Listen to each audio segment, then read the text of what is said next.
So, Jason, I think we should start off by talking kind of discursively behind how this project came into being. And if we have a few sort of pointers that we come back to, which are key interests of yours, key preoccupations.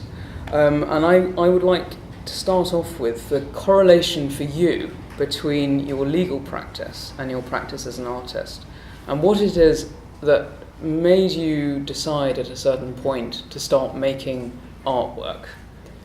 Well, it was a long process to end up there making work. I think for many years I was kind of a fan of art history and an avid gallery goer and museum goer, and for a long time I think I was kind of developing a more and more specific idea of what I wanted to see in galleries and in museums. And I think a lot of times it was based on the nature of the material itself that was being used, and I was quite interested by work that was using institutional materials. But as I sort of developed that interest, I started to see less and less of what I thought was really interesting myself, or I might see something that I thought would work in a different way, or I would have done it differently. And then at a certain point I thought, instead of just going on this endless quest to find work that I thought was interesting, I could just make it myself, and then I wouldn't even have to go anywhere.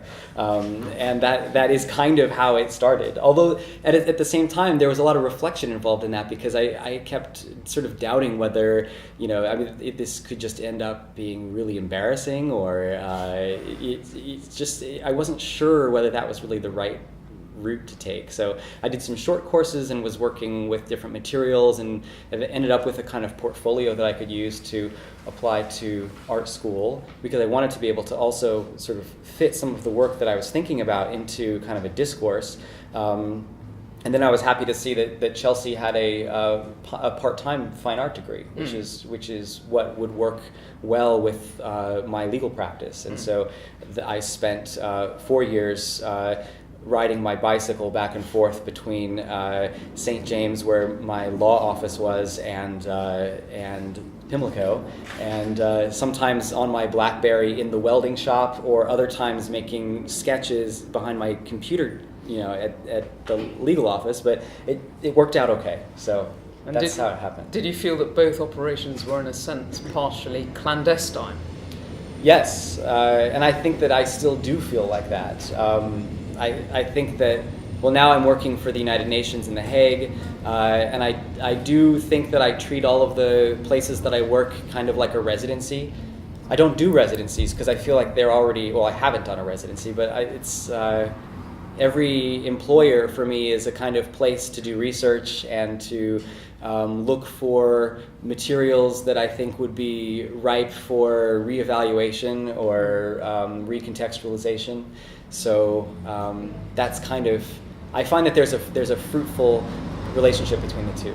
Yeah, I think it's very interesting the way that you're kind of, in both situations, you have the other side's agenda. When I say the other side, you have the art practice agenda within the legal practice, and you have the legal practice agenda within the art practice. And so that gives you the possibility of being something of a double agent. And I wonder whether that position of that double agency has moved you or pushed you more towards notions of transparency. Which came first, in a sense, whether you can answer that?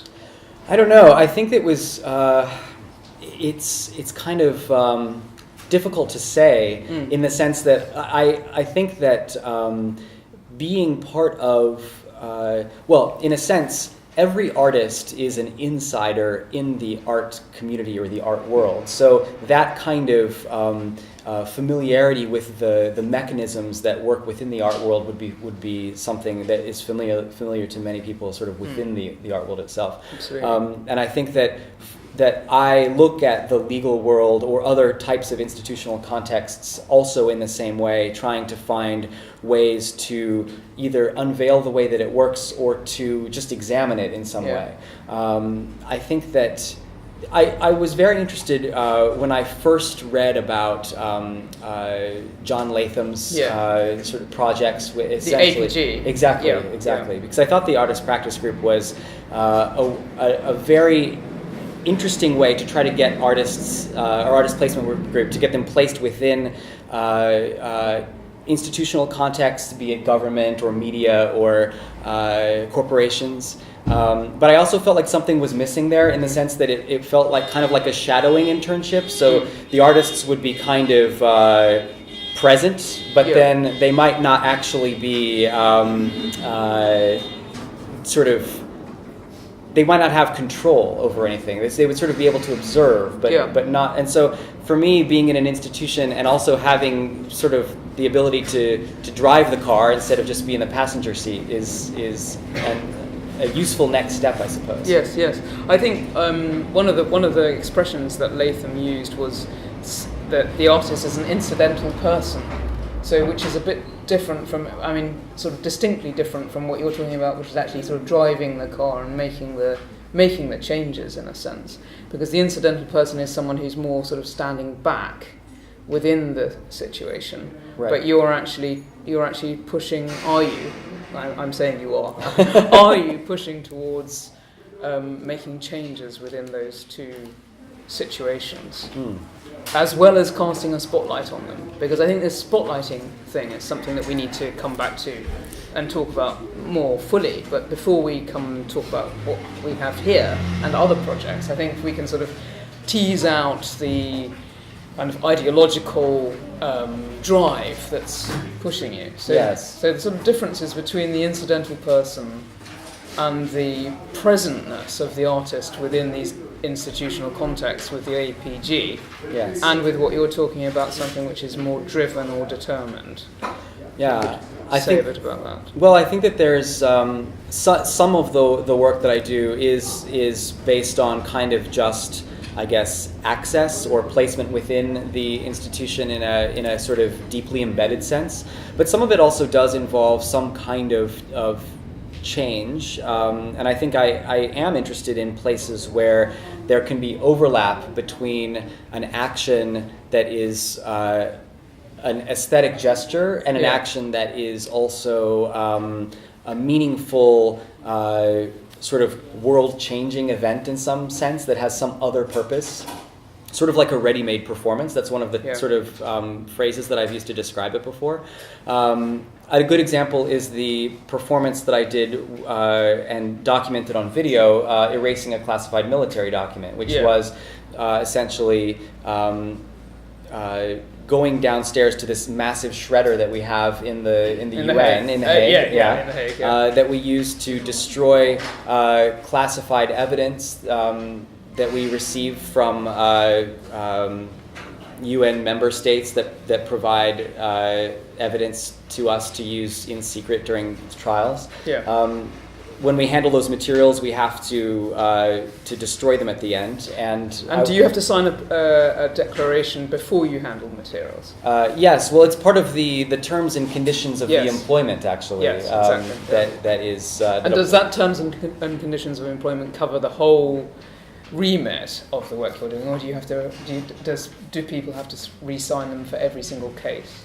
It covers everything you do in the building. Yeah. And there's a whole set of policies that deals with this sort of use of confidential or classified materials. Operational directives. Exactly. And so I wanted to kind of still, in a sense, working within the boundaries of those directives. But I thought, why not also have that be a performance in a sense? And did you record it? You filmed it, and I filmed it myself. Exactly. Because it's sort of, in a sense, it's a performance without an audience, other than the fact that there were two security guards who walked by during the filming of it and seemed not to be bothered by that. But that's it's sort of a way to, I guess, preserve that moment, because I think it's a moment that can stand for much more than what it is. Well, that's something of that sort of transformative quality that you're talking about in terms of the aesthetics in relation to your position as an artist within the institution, and something that clearly we can talk about here in relation to the work that you've made for this exhibition, which includes the whole process of the exhibition, and the relationship between the object, the quality of the object isolated to be viewed as an art object, which has a different value from its commercial value, shall we say, but also the whole notion of what £5,000 does as a scope in itself is very interesting, I think. And I think that, something that struck me about this project is almost the sort of biblical referencing of the 5,000. So, the feeding of the 5,000 and how that, in a sort of funny way, I'm not at all suggesting that this has a biblical resonance in itself, this exhibition, but the notion of that casting of food and matter, you were talking about matter and material, and the effect that matter and material has on community and culture, and what that does as a transformative effect in terms of its generation and generativeness of legacy and communication is extremely interesting. Because you start off with 5,000, you get your 5,000, you produce the work, you have a certain parameters, which we can come back to talk about. But the potential of that 5,000 is actually to make something which perhaps is not quantifiable within that. Right. Can you say a bit more about that in relation to this project and working on this project? That which is not seen in relation to the 5,000.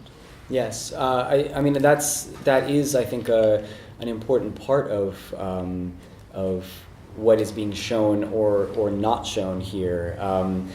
I think that what I'm trying to do is going beyond just kind of revealing the mechanisms at work, but I was quite interested a number of years ago. I think it was 2011. There was the Hugo Boss Prize exhibition at the Guggenheim, which was Hans-Peter Feldman that year, who had taken his $100,000 prize money, and he showed all 100,000 bills as single dollar bills kind of affixed to the wall.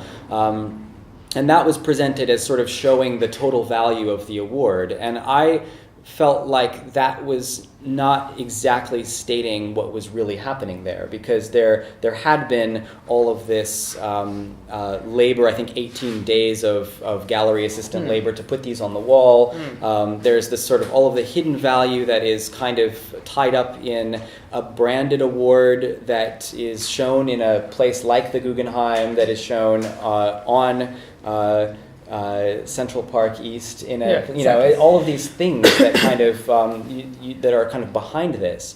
And so I thought that it would be, in the context of an art prize that comes with a kind of purse, to be able to deconstruct all that kind of goes into that, and then to try to not show something just as pure money, but to try to use what the art world does best, which is kind of clearing away the brush and allowing something to be seen with space in a different context, and allow other kinds of resonances to come through.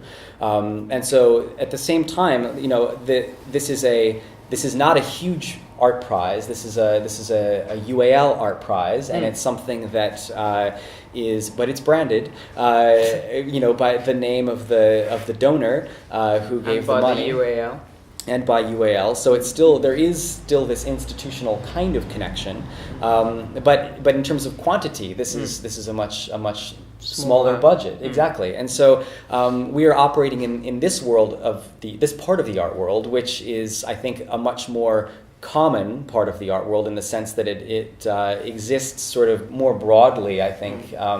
And so that involves a lot more free labor, for example, and that is something that's documented on these black panels in terms of the kind of the value inputs that go into this exhibition. It's not just £5,000, but there's also the work of interns and assistants who are working for something else other than money. And so there's a lot that is unseen that I'm hoping will be kind of captured by this. Yeah, absolutely. A lot of different types of capital. Yes.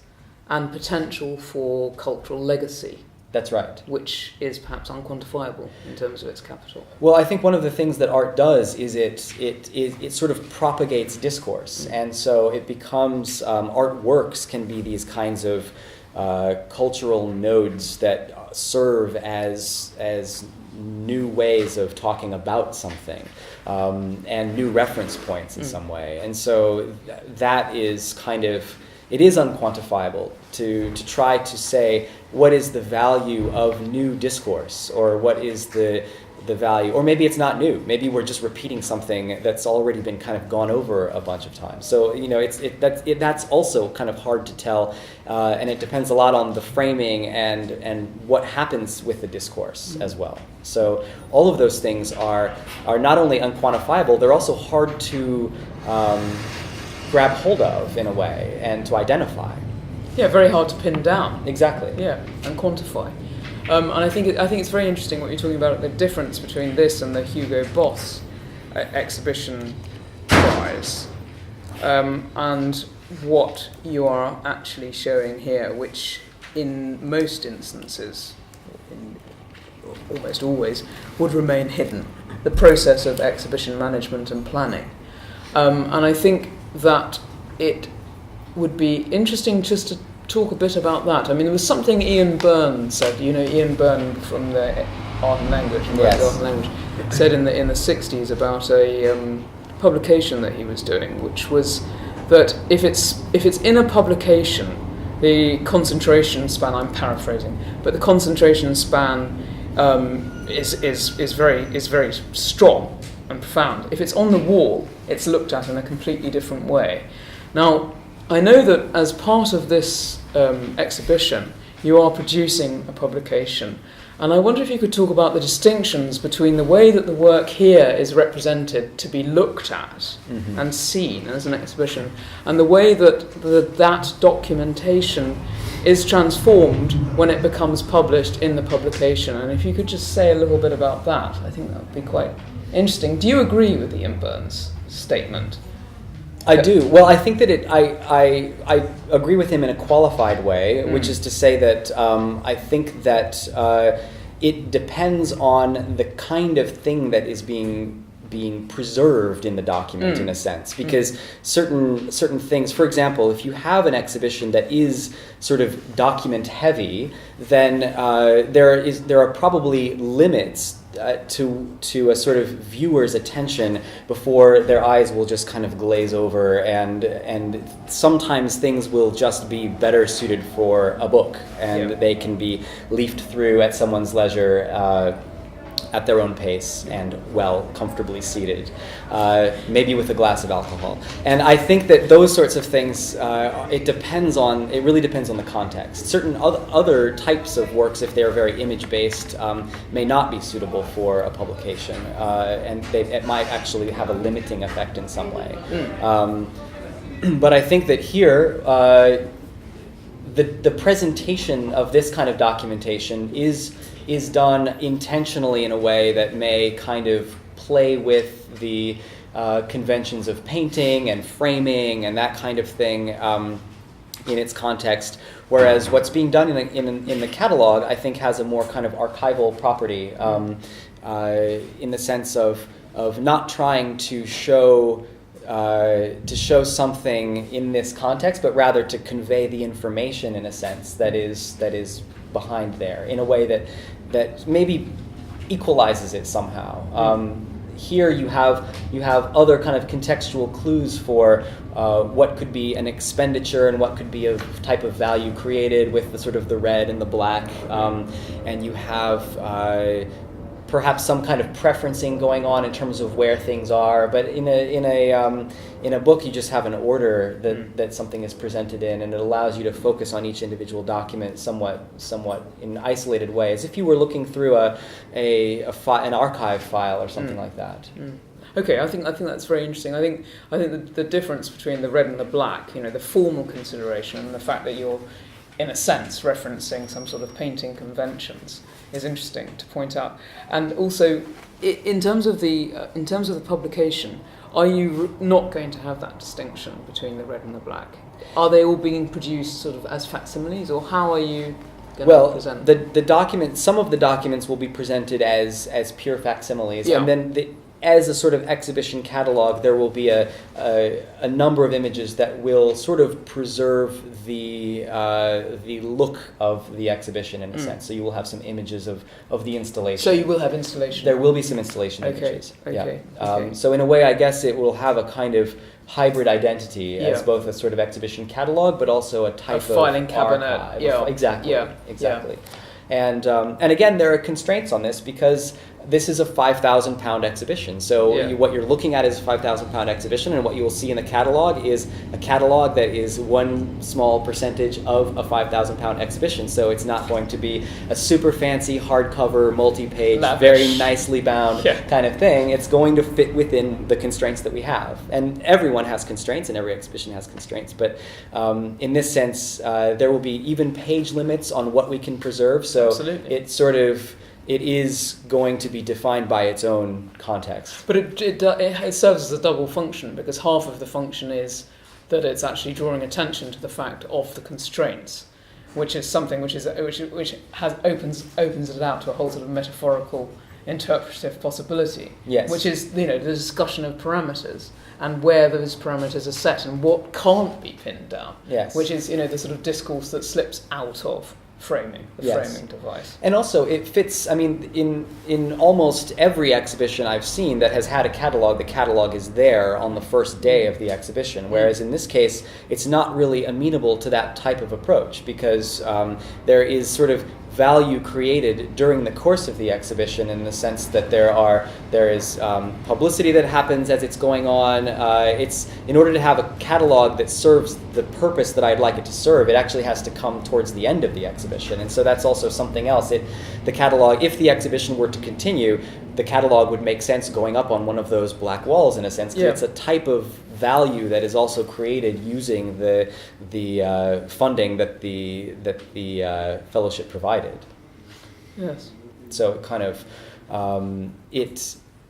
in the same way that there's also a press release there that is sort of generated from some of the budget, but also is part of the value created. It is a very self-referential exhibition in that sense, that the things that are created, even this talk, Yes. is part of that value discourse generation. No, absolutely, and it's also a sort of continuation of discussions we've had about the nature of practice. So it's a sort of ongoing thing, and I think that that's an exciting factor of discussion. The fact that one comes back to something and returns to something, which I'd like to come back to in terms of this display here and the way that you've actually chosen to represent the pound coin, and I'm thinking of present absence, the work when you made a similar type of decision.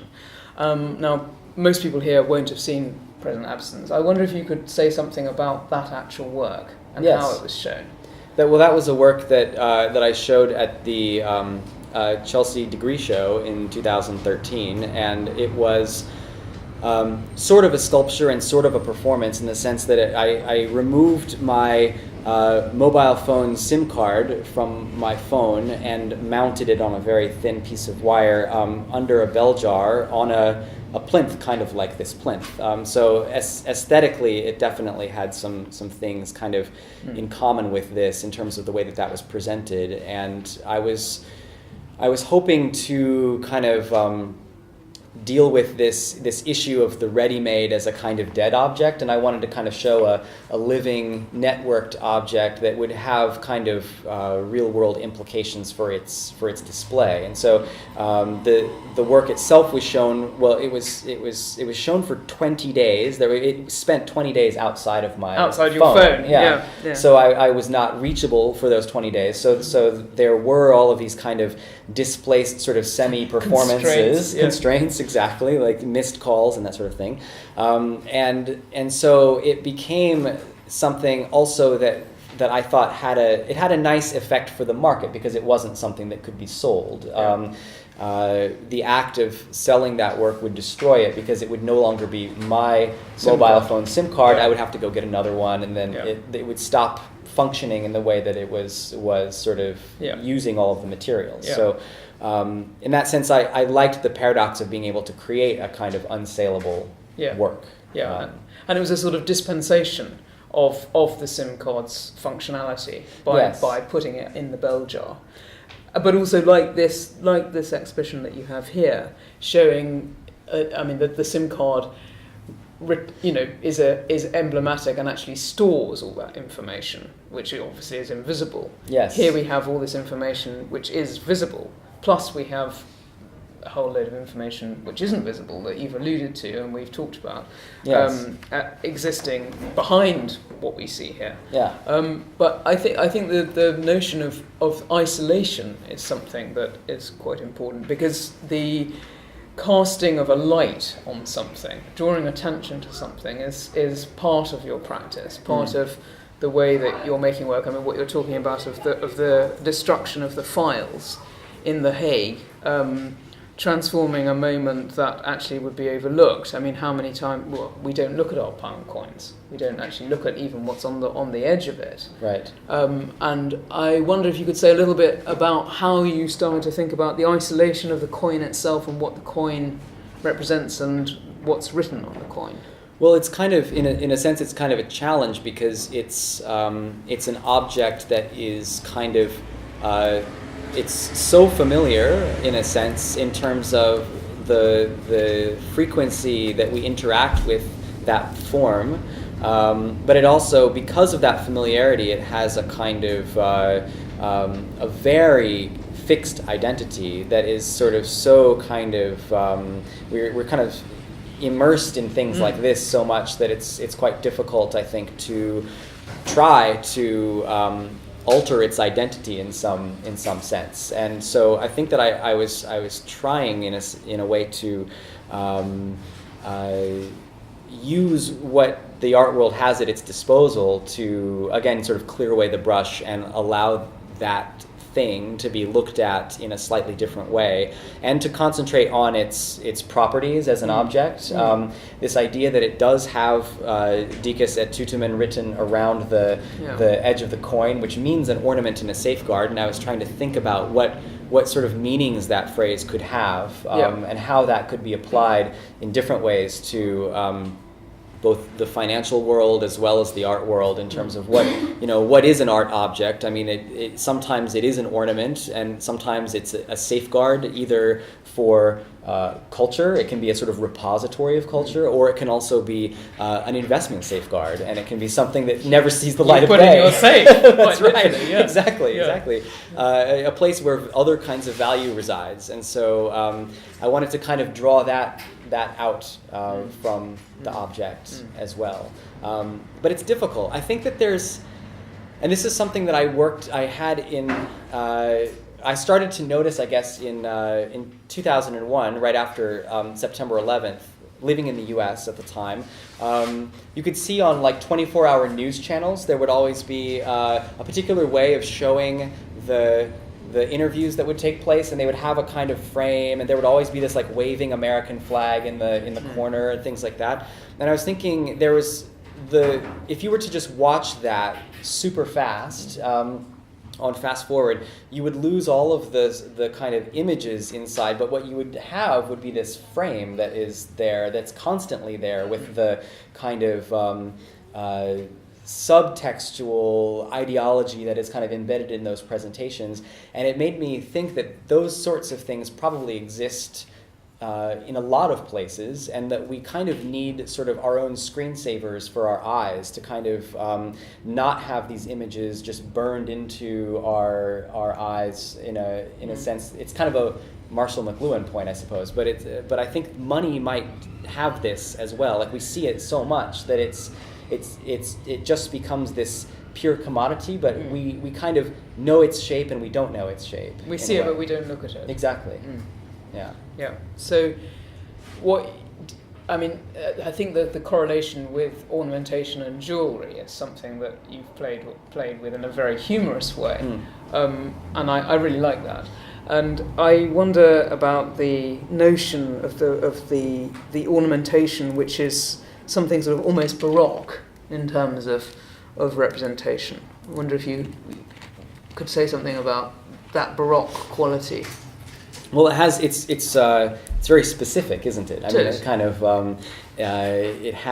it's very sort of classically ornamental. It's kind of you have kind of either exaggerated types of portraiture, or you have exaggerated forms on the back, either floral patterns or things like that that have very long histories as well. And I think that's particularly with coins and medallions, that's something that we've always had. It's always been a way to kind of not just in terms of Baroque design, but in terms of commemoration of an individual through portraiture. The idea that you're carrying around a head in your pocket, many heads in your pocket all the time. It's really weird, actually. It is quite weird. But yet it's always been like that ever since coins were invented. They've always had heads on them. And this idea of the safeguard, when the correlation between the two, and what you're safeguarding against, and as you say about the notion of one's bond in the exchange factor, but also something which could be a bit of a talisman, and something that has a magical quality, which I think you point out very clearly here by lighting it in this way, which is taking us back to what isn't normally contemplated about in relation to money, or maybe in some instances is, in terms of the glamour, but it does it in a very sort of innocent and fresh way. It takes us back to the object itself and what it actually looks like, what its qualities are, what its properties are. Yes. And the writing around the edge, and that being something that's very difficult for forgery, that particular thing. Yes, exactly. The test. It protects, it's like a confidence protector in a way. It allows... even if people don't think about it necessarily, people may instinctively feel the weight and see the image and understand that it is something that can be traded for something else, and that it has that kind of trust value, which every kind of currency requires, but also every kind of artwork requires as well. The idea that certificates of authenticity have kind of proliferated so widely is, I think, a function of this way of kind of providing confidence that what you are looking at really is the real thing. If someone were to acquire this work, it would absolutely have to come with a certificate of authenticity, because it is a coin that I just got from the bank, as you can see from this document here, and I worked with the bank teller to find a nice shiny one as well. A new one? Yeah, exactly. Well, relatively new, but I wanted it to still be a circulated one as well, because I didn't want to go to that, to the other direction of this kind of an honorary pure fetishization of the in the form of the coin collector. Yes, quite. And I did have some interesting conversations when I was exploring what kind of pound coin it should be, and talking to people in the Royal Mint about why it was that you can buy an uncirculated pound coin for £5. Yes. And it's worth £5. And it is worth £5. And that's a bizarre discussion to have. And also, at a certain point, it could be worth an awful lot more than £5. Exactly. As could this. As could this one. Yeah. And also in 2017, when the new redesigned pound coin comes out, this one will start to look old. I mean, these pounds will go out of circulation, and there will be fewer and fewer of them. And then they'll have a different value. And they will start to have a different value very slowly. It'll be the sort of thing. I mean, who knows if this? I think it's unlikely, but you never know if this work is around in a very long time. If we just do that thought experiment, in 1,000 years, it would be something completely different than it is today, in the sense that it would occupy a role. It could occupy a role that would be equally an example of art that was being made at this time, but also just a rare coin that you would find in a coin department of a museum. Would you resituate this work? In 1,000 years, or in another exhibition, in a retrospective? I think it would be. Well, I think there are different ways, different directions this could go, because it's for me, the work is the coin. So I think it's, but I think it's also in a sense quite specific to the event of its exhibition. Completely, it's part of a performance in a sense. That's right. Of the Mead award. It's a performance of this fellowship, and exactly. It's kind of it exists even now. I mean, because it's offered at a sale price that is in sort of equilibrium with the amount invested in it. Yeah. That equilibrium would ultimately be lost once the time of the exhibition is completed. So it could be something that could be shown on its own, or with a kind of documentation like this that is kind of frozen in time. Yeah. It's also something that could expand over time if it were shown again, if it sort of enhances its discourse in some way. You could put more documents on you could get more black panels to show more of its kind of its what legacy. Exactly. Yeah, because I'm interested in the status of the documentation and how you're going to preserve that as something different from the publication itself, because obviously that, I don't know, where are you going to put it? Is it going to go into a drawer or an archive file, or where are you going to put all of the material? The material will just be preserved in a file. In a file. Yeah. Very good. A good place for paper. Very good. Very good. Very good. Okay, well, there's one more thing I'd like to talk to you about, which is this sort of idea of the sort of circularity of things, and that is that the work that you showed in 2014, the indispensable purity, with the pile of hole-punched papers on the staircase in that exhibition. Yes. And then how you transformed that or reused it. And I'd like to talk about, because this is a reciting of work that has been previously shown in one form and then it's shown in another form. Yes. You could say something about that. Sure. I mean, that was a work that started with an interest that I had, again, in a kind of institutional process at work in The Hague, in the War Crimes Tribunal, where I work, and it was a sort of a discovery that when we were making our evidence binders of documents that would be used in court, you would be printing out these reams of paper, and there's this kind of automatic printer hole punching function that will punch a hole, two dossier holes that you can then sort of slip it into a binder quite easily. And I was interested in what was left over, because I thought I noticed every so often it would punch through a map or it would punch through some text, and I was thinking words exactly, and there was always this little bit of evidence that was kind of being lost, and I was thinking, this is a little bit strange. I mean, it doesn't have any real impact on the trials themselves, but they did have a kind of symbolic meaning for me in some way. It's a whole, right? And there's a piece of evidence that is missing in a way that is sort of a function of every trial in a sense, because there are always decisions being made about what kind of information is going to be presented to prove a point, and you're never capturing everything and trying to prove everything. So I wanted to sort of show these little bits of evidence that were kind of left behind all together as a kind of little installation, which is what I showed first.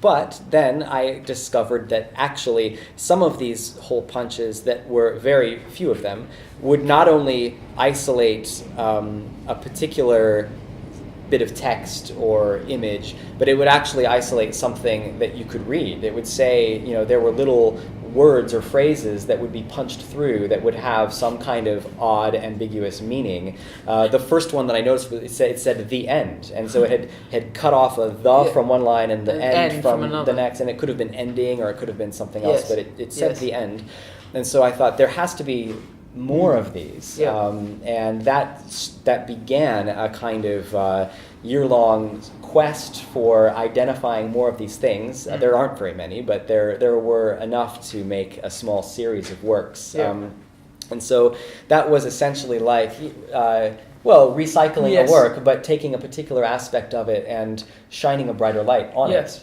The ones that were worthy of it, I think. Reforming it. Actually. Exactly. And so that became a series of A4-sized panels that are covered in canvas that have these little hole punch. One of these little hole punches in each one, kind of at the center, and the canvases are kind of in generally fairly bright colors because when they were doing some of the first excavations of mass grave sites in the former Yugoslavia, they didn't have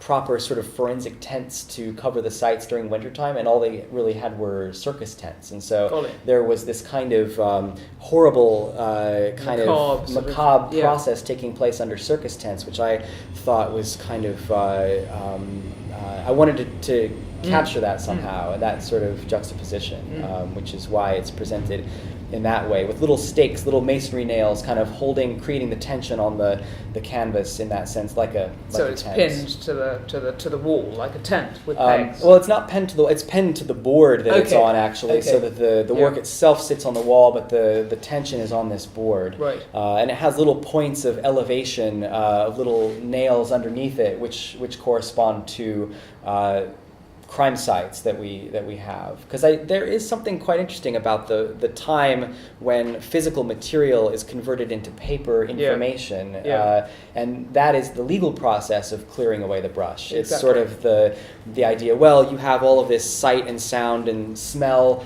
that is not necessary for a legal case, but it's probably a vivid memory for the investigator who's there looking at this site, and all of that is kind of removed in favor of just the information, the schematic information that says, I found this set of remains with a blindfold and ligatures, therefore there is proof of a mass murder here, and that's how it's used. Yes, exactly. And the transformation of that into matter, into a different form of matter. Exactly. Into a kind of a very easily usable form of matter as well, and in some sense reproducible form. Yeah, reproducible and something that is very understandable in totally different contexts. Exactly. So there is that kind of that identity, and each one of those works, each one of those hole punches, corresponds directly to one page of the evidence that's actually currently in the tribunal, and so there is that kind of that material link there as well, which I think is nice because it adds another sort of real connection or overlap in the same. Well, I mean, it's not the same thing, but I think that I am trying often to work with things that serve more than one purpose at the same time, or have more than one identity at the same time, like money and art at the same. Anything that has a kind of dual identity, I suppose. Absolutely, but it's actually rendering transparent something that would be overlooked. Yes. Or could easily be overlooked, and could become part of the trial without actually being represented as the process of the trial, and transformed into an art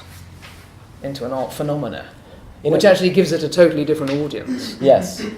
And a totally different life, and also renders the trial itself into a new context of accessibility, which I think is a very interesting process and part of this engagement that you've been involved in for a number of years as an artist. Well, these sorts of trials take years to do. Absolutely. And while they are public, you can go to The Hague and sit in and watch these trials, but they're long, and you wouldn't want to spend 4 years watching this, I'm sure. So in a way, anything that can kind of feature aspects of this, I think, can serve other types of purposes as well. Absolutely. But it goes beyond just kind of, I guess, advertising for a process in the sense, because it's also kind of hopefully trying to give a different kind of meaning to it as well. I think that there is a lot of unused information. Even in a 4-year trial, you have decades worth of material, that you can't show. And it happens at multiple steps as well. You may have 100 different crime sites, and you can't prove all of those, but you just are going to sort of prove 12 of them that have the best witnesses, the key ones that are going to be enough to get a conviction. A case, exactly. And so there is always a lot of information that goes unused. Yes, it's part of the decision-making processes the strategies that you are employing in both these contexts. Exactly. Yeah. So I think also, why not use this is a different kind of archive. It's it's an archive that's been collected for a specific purpose. Yeah. But actually, there's wonderful material there that could be used for other purposes. Yeah. Yeah. Well, I mean, you and I could carry on talking forever, but I'm mindful of the fact that people may well have some questions. I'm happy to answer questions.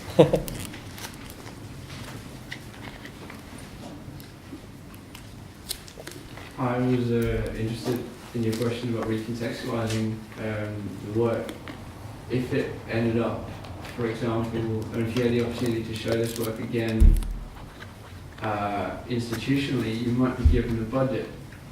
And I wondered what that would do. So then you'd almost have, I don't know if you'd have a new red side with new money in, and then a new outcome and a new housing. And if someone gave you 10,000 to make a show at an institution, and I don't know. I have no idea. That would be great, but I think that everything would go on the would have to go on the blackboards, because for me the work, the sort of the value, this kind of the initial investment was this £5,000 fellowship. So that's what's here. Like that's what was kind of spent to make this whole thing happen. So if it were to kind of take this next step in the creation of its discourse, and if it were to be shown in an institution later with a budget, I think that budget would be a kind of net gain in the kind of balance sheet. It would be over there. Yeah, exactly. And also, this work is framed by the parameters of its context. So you could be showing it with something else, which would obviously extend the parameters of its context, but it wouldn't necessarily, or it certainly, in my view, wouldn't reform the actual work itself. You would show the work as is, plus. That's right. I mean, it couldn't. You couldn't. For it to kind of do what it's trying to do, you wouldn't be able to kind of recreate it. It is something that is not, it's just not a static exhibition in that sense. Yeah. And it kind of reacts to its environment in a way. Yeah.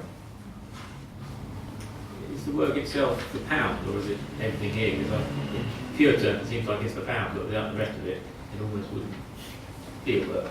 Yeah, that's kind of the point, I suppose. But the work is the pound. I think that the way that we decided to phrase it in terms of what could be acquired here is that that the pound is the work, and that if the person acquiring it would like the documentation that comes with it, that's also fine. That they can, in fact, probably preferable, because I would, these things take up space, and that's always the issue, isn't it? Storage.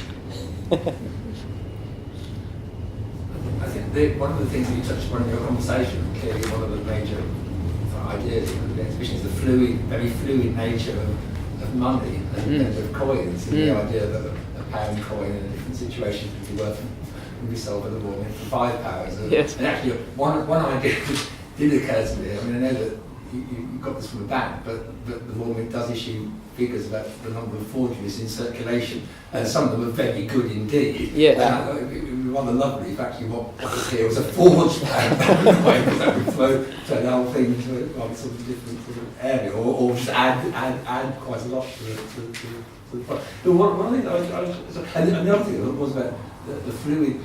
It's Grayson Perry's called the artist napkin syndrome. Picasso sort of signing a napkin, and then it's suddenly worth a lot more than anything like that. But one of the things that I did wonder about, I might be wrong, but in your time in making this exhibition, this work, is that here somewhere? Is that part of the equation? I noticed that other people, you said there's volunteers.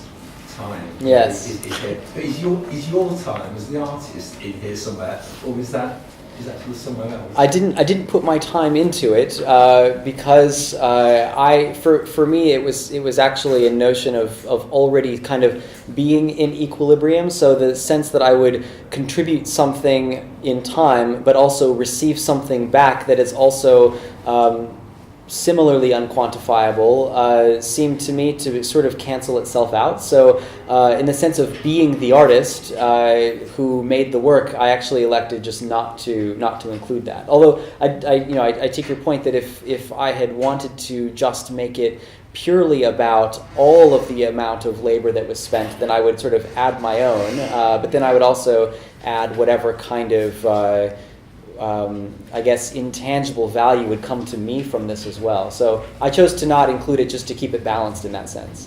But yeah, there are just sort of different approaches you could do. I really like your point about the forgery. I guess there's a very small percentage chance that it is a forgery, but the fact that it's traded by the bank gives it some level of trust. But it's you never know. Yeah, it's true.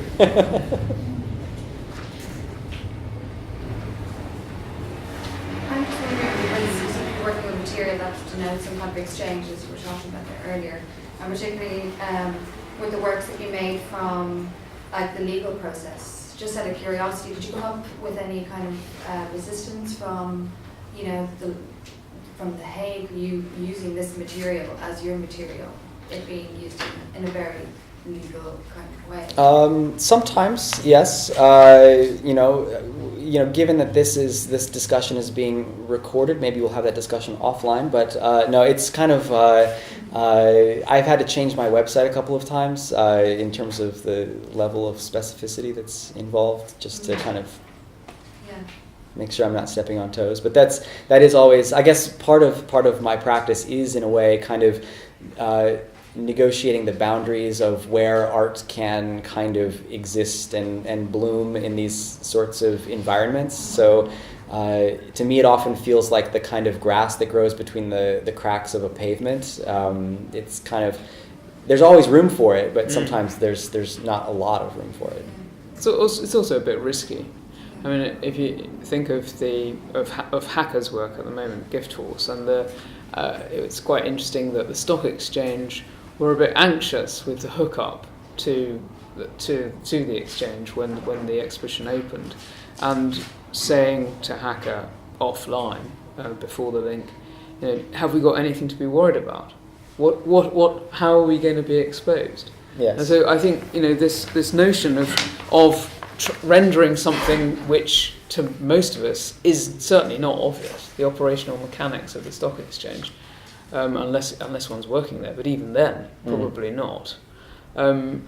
Being drawn out into the open as part of an art practice is something that is risky from both points of view, from the point of view of the practice as an artist, but also from the institution who is in some way hosting it, whether it's consciously or unconsciously. And there's always that kind of fear that every institution has that involves kind of reputation preservation. Yeah. And so exactly. Particularly I think with artwork that engages with institutions, there is kind of a particularly acute fear because it's just a fear of the unknown. Yeah. And there's a worry, I think, that people within the institution will not be kind of in on the joke if there's a joke, and that will not know that something is kind of chipping away at their legitimacy, and then will not know how to control that. And so I think that's where a lot of resistance comes from. And in fact, I also think institutions often shoot themselves in the foot by overreacting sometimes, because it just draws attention to something that might otherwise not really either get a lot of attention or cause a big kind of uproar. So that can happen too. It depends on how they react to it. Absolutely, I agree.